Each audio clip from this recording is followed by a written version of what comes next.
आज social media पर यह सबसे बड़ा सवाल है कि हमास जैसे आतंकी हमले का भारत इजराइल जैसा धमाकेदार बदला कब लेगा। इस वीडियो के अंदर मैं आपको बताऊंगी कि आखिर भारत ऐसी स्थिति में है कि वो इजराइल जैसा धमाकेदार बदला ले सकता है।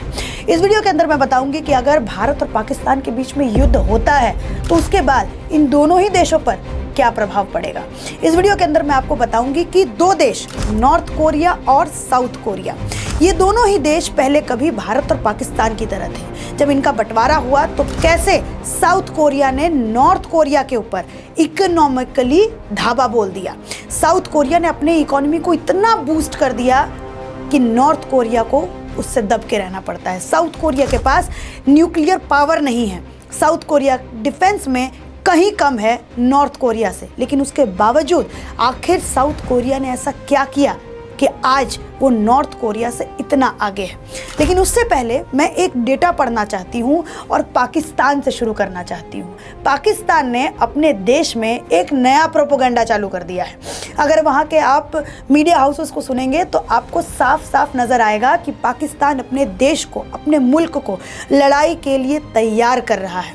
पाकिस्तान में जगह जगह प्रोटेस्ट किए जा रहे हैं भारत के खिलाफ। वहाँ की जनता को मोटिवेट किया जा रहा है कि हिंदुस्तान पाकिस्तान के ऊपर जुल्म कर रहा है तो हमें लड़ाई के लिए तैयार होना है। लेकिन पाकिस्तान को ध्यान से जरा जो मैं ये डेटा पढ़ रही हूँ इसको सुन लेना चाहिए। पाकिस्तान का जीडीपी केवल मात्र $375 बिलियन है। वहीं अगर हम भारत की बात करें तो 3.9 ट्रिलियन है। उनकी बिलियन में है, हमारी ट्रिलियन में है। फॉरेक्स रिजर्व की बात करें तो पाकिस्तान के पास केवल मात्र 8 बिलियन बचे हैं। वहीं अगर हम भारत की बात करें तो $610 बिलियन बचे हैं। अगर हम इन्फ्लेशन की बात करते हैं तो पाकिस्तान के अंदर 30 से 40% इन्फ्लेशन का रेट है। वहीं अगर हम भारत की बात करें तो ये आंकड़ा जो है वो 5.6 से लेकर के 6% तक है। तो अगर भारत और पाकिस्तान के बीच में युद्ध होता है तो ज़्यादा घातक पाकिस्तान के लिए होगा।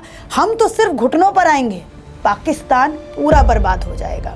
बहरहाल अब हम अपने मुख्य सवाल पर आते हैं जिसका मैंने वीडियो की शुरुआत में किया था कि भारत इजराइल जैसा अटैक पाकिस्तान पर क्यों नहीं कर रहा है। तो उसके मुख्य 3-4 कारण हैं। पहली बात कि इजराइल पूरी दुनिया के सामने परमानेंट विक्टिम का रोल अदा करता है। मतलब वो पूरी दुनिया को दिखाता है कि हम हमेशा से विक्टिम हैं। अगर आज आप इजराइल के बारे में सोचते हैं तो आप लोगों को ये पता है कि इजराइल एक छोटा सा देश है और वो पहले बहुत बड़ा हुआ करता था, लेकिन उसको ख़त्म करते करते उसको एक छोटे से एरिया में सीमित कर दिया गया है, जिसके बाद वो रिटेलिएट करता है। तो एक ये पिक्चर होती है वर्ल्ड वाइड लेवल पर कि वो अपने आप को परमानेंट विक्टिम की तरह दिखाता है। इजराइल जो है वो फर्स्ट वॉर की नीति अपनाता है, पहले अटैक की नीति अपनाता है। लेकिन वहीं भारत की बात करें तो भारत पैसिव पोजीशन पे है कि पहले अगर कुछ अटैक होगा तो उसका रिटेलिएशन होगा। अगर हम इजराइल की बात करें तो इजराइल के लोगों के अंदर राष्ट्रवादी सोच जो है वो इतनी ज़्यादा है कि वो अपने देश में अगर उनके कोई देश के खिलाफ बात करता है तो चाहे वो अपोजिशन हो या सरकार की बात हो, वो दोनों ही लोग अगर कोई देश की खिलाफ बात करता है वो दोनों ही एक सुर में बात करते हैं। लेकिन भारत में ऐसा नहीं है। भारत में विचार अभी भी मिक्स है। राष्ट्रवादी होने पर भारत के अंदर आज भी सवाल उठते हैं। तो ये 2-4 मुख्य सवाल हैं जो ये हम लोगों को बताता है कि हम इस पोजीशन में नहीं हैं कि हम इजराइल जैसा अटैक कर सके। इजराइल ने पूरे देश के ऊपर अटैक नहीं किया है। गाज़ा एक छोटा सा एरिया है, उसके ऊपर अटैक किया है। लेकिन अगर वहीं भारत पाकिस्तान पर अटैक करता है तो ये 2 नेशंस के बीच में युद्ध हो जाएगा और दोनों ही नेशंस के पास न्यूक्लियर पावर है। और अगर हम गाज़ा और इजराइल की बात करें तो गाज़ा के पास न्यूक्लियर पावर नहीं है, इजराइल के पास न्यूक्लियर पावर है। तो फिलहाल हमें न्यूक्लियर पावर, जैसे पहले पाकिस्तान डराता था कि हम न्यूक्लियर पावर छोड़ देंगे, हम न्यूक्लियर जो है वो वेपन यूज़ कर लेंगे, न्यूक्लियर वेपन यूज़ कर लेंगे, तो आज वो स्थिति में नहीं है। लेकिन हाँ, वो तो पूरा ही देश बर्बाद है। अगर वो युद्ध होता भी है तो उसका ज़्यादा कुछ नहीं जाएगा क्योंकि वो डेवलपमेंट की राह पर बिल्कुल ज़ीरो है, वो पूरी तरीके से बर्बाद है। वो अपने देश को और बर्बादी कर सकता है। लेकिन भारत ने अभी खड़ा होना शुरू किया है। भारत ने अभी इकोनॉमिक रेस में भाग लेना शुरू किया है। अभी अगर युद्ध होता है तो हम कहीं ना कहीं बहुत पीछे चले जाएंगे। अब आप ये सोचेंगे कि क्या हम इस तरीके से हाथ पे हाथ धर के बैठे रहें? क्या हम लोगों को ये इंतज़ार करना होगा कि कब पाकिस्तान हमारे ऊपर वार करे और कब हम एक्शन लें? तो इसका जवाब है जी नहीं। हम लोगों को ये वक्त है कि अपने बलबूते खड़े होना होगा। हम लोगों को अपने यूथ को स्किल करना होगा। हम लोगों को साउथ कोरिया की तरह रणनीति अपनानी होगी। हम लोगों को इकोनॉमिकली इतना स्ट्रांग होना होगा कि अगर कोई दुश्मन देश हमारी तरफ आंख उठा के देखता है तो हम उसकी आंखों में तेजाब डालने का काम करें। अगर चाइना पे इतने मुसलमानों में प्रताड़नाएं होती हैं, अमेरिका अपने दुश्मनों को बिल्कुल रौंद देता है, लेकिन कोई भी यूएन का कुछ नहीं बोलता, वहाँ पर ह्यूमन राइट्स वाले कुछ नहीं बोलते। क्यों? क्योंकि वो सुपर पावर हैं। तो अब ये समय आ चुका है कि हम अपने देश को सुपर पावर बनाएं। लेकिन बहुत सारी कमियां हमारे देश में भी हैं, जिसका मैं जिक्र आज की इस वीडियो के अंदर भी करूंगी। लेकिन बहरहाल सबसे पहले मैं आपको नॉर्थ कोरिया और साउथ कोरिया का थोड़ा सा संदर्भ समझाती हूँ। ये दोनों ही देश 1950 में बटे थे। नॉर्थ कोरिया के पास चाइना का सपोर्ट था, साउथ कोरिया के पास यूएस का सपोर्ट था। साउथ कोरिया 1960 और 70 के बीच में वहाँ पर डिक्टेटरशिप था। मतलब जब ये देश आज़ाद हुए तब साउथ कोरिया भी पूरी तरीके से लोकतांत्रिक नहीं था, डेमोक्रेटिक नहीं था। साउथ कोरिया को डेमोक्रेसी मिली 1987 में। उससे पहले जो उनके शुरुआत के 10-20 साल थे उस पे उन्होंने इकोनॉमिक डिक्टेटरशिप किया। मतलब इकोनॉमिकली अपने देश को इस तरीके से चलाया कि अपने देश को इतना मजबूत किया कि आज जितने भी लोग मेरा वीडियो देख रहे हैं, अपने घर के फ्रिज की तरफ देखिए, अपने घर के एसी की तरफ देखिए, आपको साउथ कोरिया का ही ब्रांड मिलेगा। मतलब एलजी, मतलब सैमसंग। अगर आप अपने आसपास अड़ोस पड़ोस में भी जाकर के ज़रा पूछिए कि आपके घर में एसी कौन सा है, आपके घर में फ्रिज कौन सा है, कौन से ब्रांड का है, तो वो आपको एलजी या सैमसंग का ही नाम लेंगे। मैं बात नहीं करती आईएफबी की, जो फुल्ली ऑटोमेटिक वॉशिंग मशीन है, वो शुरुआत ही 40,000 से होता है। लेकिन हाँ, अगर आप कम पैसे में अगर आप अपने होम अप्लायंसेस की बात करें तो वो सब के सब साउथ कोरिया से आते हैं। उदाहरण के तौर पर टीवी, फ्रिज या फिर आप वॉशिंग मशीन का एग्जाम्पल भी ले सकते हैं। तो सबसे पहले हम अपने यूथ को स्ट्रांग करना होगा, अपने यूथ को स्किल्ड करना होगा। सबसे पहले साउथ कोरिया ने अपने एजुकेशन पर फोकस किया और अपने यूथ को स्किल बनाया, जिससे अपने देश को एक्सपोर्ट ड्रिवन देश बनाया। मतलब अपने देश को इस तरीके से मजबूत किया कि हम एक्सपोर्ट पर निर्भर हों, हमारे यहाँ एफडीआई ज़्यादा आए।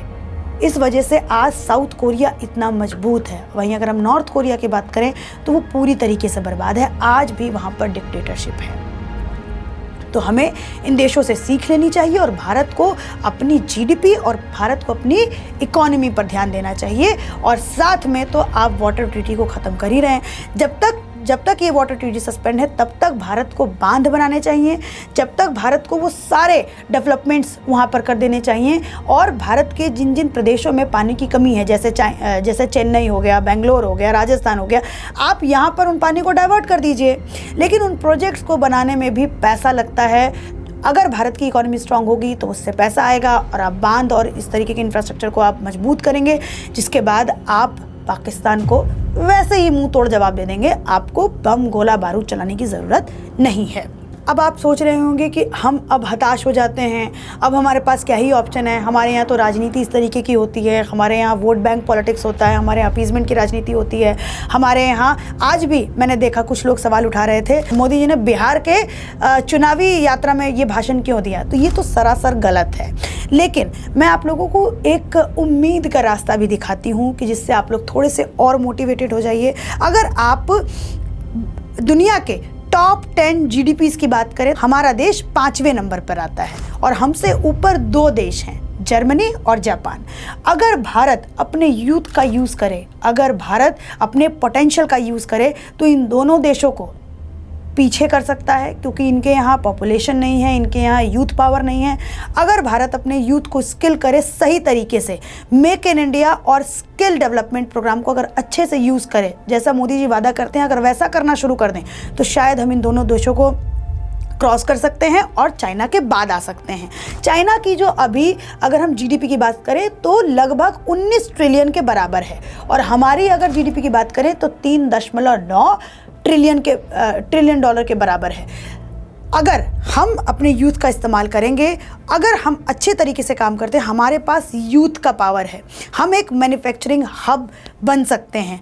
लेकिन उन सबको करने के लिए हमारी ज़मीन पर बहुत काम होना ज़रूरी है। अगर मैं अपने देश के स्किल डेवलपमेंट प्रोग्राम की बात करूं तो उसकी बड़ी जर्जर हालत है। अगर मैं अपने देश के PMKVY योजना की बात करूं तो उसकी भी बड़ी जर्जर हालत है। मैं आप सबके समक्ष वो डेटा रखना चाहती हूं। 2022 में सरकार ने कहा था कि हम मैन्युफैक्चरिंग को अपनी जीडीपी में 25% तक का योगदान देंगे। लेकिन अगर हम बात करें अभी कि मैन्युफैक्चरिंग फैक्टर का हमारे जीडीपी में कितना योगदान है, तो 2025 में वो 16.7 से, मतलब 2014 की मैं बात कर रही हूँ, घट करके 15.9 पर आ चुकी है। मतलब इन 10 सालों में हमारी मैन्युफैक्चरिंग पावर कम हुई है। वहीं अगर मैं मोबाइल एक्सपोर्ट्स की बात करूं तो यहाँ पर भारत को खुश होने की ज़रूरत है, क्योंकि यहाँ पर 1 बिलियन से बढ़ करके 20 बिलियन तक गया है। तो यहाँ पर भारत ने सच में ग्रोथ किया है। और वहीं अगर मैं रोज़गार की बात करूँ तो 2014 में वादा किया गया था कि हम 10 करोड़ रोज़गार देंगे, लेकिन आज वो वादा ठंडे बस्ते में है, वो वादा अभी तक पूरा नहीं किया हुआ है। ये सवाल मैं भी उठा रही हूँ कि जब आप इकोनॉमी को स्ट्रॉन्ग करेंगे तो ऐसे देश जैसे पाकिस्तान और बांग्लादेश ये हमारी तरफ आंख उठाकर नहीं देख सकते, क्योंकि हम इकोनॉमिक के तरीके से हम उनको डिप्रेस कर सकते हैं। अगर मैं बात करूँ PMKVY योजना की, जिसमें स्किल हब्स बनाकर लोगों को ट्रेन करके उनको रोज़गार देने की बात की गई थी, तो उसका आप अगर परसेंटेज सुनेंगे तो आप बहुत ज़्यादा दुखी हो जाएंगे। जो अभी हाल का प्रतिशत है वहाँ पर 10% रेट है।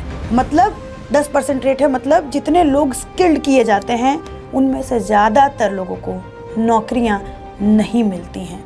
तो हमारे देश में ज़रूरत है इलेक्शन में किए गए वादों को पूरा करने की। हमारे देश में ज़रूरत है जात पात धर्म मज़हब से ऊपर उठ करके कहीं ना कहीं एक इकोनॉमिक ड्रिवन पॉलिटिक्स करने की। हमारे देश में ज़रूरत है एक जागरूकता की। हमारे देश में ज़रूरत है कि हम अगर वॉर की बात करते हैं तो हम गोला बारूद इन वॉर की बात ना करें, हम इकोनॉमिक वॉर की बात करें, कि जिससे हम ये पाकिस्तान जैसे देश हो गए या फिर बांग्लादेश जैसे देश हो गए, हम इन दोनों ही देशों को दबा सके। आज बांग्लादेश हमारे ऊपर आंख उठा के देखता है, चाइना के पास जाता है और कहता है कि हम आपकी मदद करेंगे, आप जाकर के एक रूट बनाइए और वहाँ से आकर के पोर्ट बनाइए हमारे देश में, और अब वहाँ से आकर के आप इम्पोर्ट एक्सपोर्ट करिए। तो ये अब एक हाई टाइम है कि हमारे देश को और मोटिवेट किया जाए। इलेक्शंस में, मैं इलेक्शंस में घूमती हूँ और सच बताऊँ, जब मैं इलेक्शन में जाती हूँ अपना माथा पकड़ लेती हूँ कि कैसे कैसे पॉलिटिशियंस हमारे देश में हैं। कभी किसी को धर्म के उस बात में फंसाएंगे, कभी किसी को जात के नाम पर फंसाएंगे। अरे आप इकोनॉमिक्स की बात करिए। और जो लोग वोट दे रहे हैं, मैं उन लोगों से भी कहना चाहती हूँ कि अपने इलाके में अपने नेता से सवाल करना शुरू करिए कि आपने हमारे लिए क्या किया, हमारे प्रदेश में कितने डेवलपमेंट्स किया, हमारे प्रदेश में कितना इंफ्रास्ट्रक्चर बूम किया, हमारे प्रदेश में कितना FDI आप लेकर के आए, हमारे प्रदेश में कितना स्किल डेवलपमेंट आपने किया। अगर जिस दिन आप अपने वोट को दान नहीं तमाचा बनाना शुरू कर देंगे तो हमारे जो नेता हैं सबके सब लाइन पर आ जाएंगे। इसी के साथ धन्यवाद। हम पाकिस्तान को कंट्रोल कर सकते हैं, लेकिन इकोनॉमिक तरीके से करें तो शायद ये पाकिस्तान के लिए उससे भी बड़ा मुंह तोड़ जवाब होगा। इसी के साथ धन्यवाद। आपको जो कुछ भी लगा हो मेरी वीडियो से, आप कमेंट सेक्शन में जाके हमें ज़रूर से ज़रूर बताएं। Thank you so much.